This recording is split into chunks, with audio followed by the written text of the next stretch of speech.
आजपासून 18व्या लोकसभेचं अधिवेशन सुरू होणार आहे। आज पहिलाच दिवस आहे। नवनिर्वाचित खासदारांच्या शपथविधीनं संसदेचं कामकाज सुरू होईल।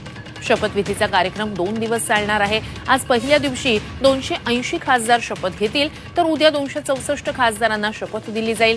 नवनिर्वाचित खासदारांना शपथ देण्यासाठी हंगामी अध्यक्ष म्हणून भर्तृहरी महताब यांची राष्ट्रपतींनी निवड केली आहे। 26 तारखेला लोकसभा अध्यक्षांची निवड होणार आहे। 27 तारखेला दोन्ही सभागृहातील सदस्यांसमोर राष्ट्रपती द्रौपदी मुर्मू यांचं अभिभाषण होणार आहे। पंतप्रधान 2 जुलैला लोकसभेत तर दुसऱ्या दिवशी राज्यसभेत उत्तर देणार आहेत। यावेळी विरोधी पक्षातील 235 खासदारांचं नेतृत्व हे राहुल गांधी करणार आहेत, अशी माहिती सूत्रांनी दिली आहे। त्यामुळे यावेळी विरोधक नीट परीक्षा, वारंवार रद्द होणाऱ्या परीक्षा, शेतकऱ्यांचे प्रश्न अशा अनेक मुद्द्यांवरून संसदेत सरकारची कोंडी करण्याची शक्यता आहे। अधिवेशनाचा कार्यक्रम कसा असेल जाणून घेऊया सविस्तर।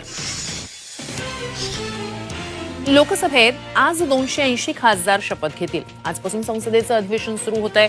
पंतप्रधान मोदी प्रथम खासदार म्हणून शपथ घेतील। उद्या 264 खासदार शपथ घेणार आहेत। भर्तृहरी महताब यांची हंगामी लोकसभा अध्यक्षपदी निवड झाली आहे। हंगामी लोकसभा अध्यक्ष सर्व खासदारांना शपथ देतील। मोदींनंतर आसामच्या खासदारांपासून शपथविधी सुरू होईल।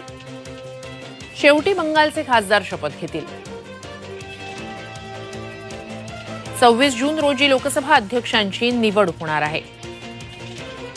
27 तारखेला राष्ट्रपतींचं दोन्ही सभागृहात अभिभाषण असेल आणि 2 जुलैला मोदी लोकसभेत आणि 3 जुलैला राज्यसभेत बोलणार आहेत।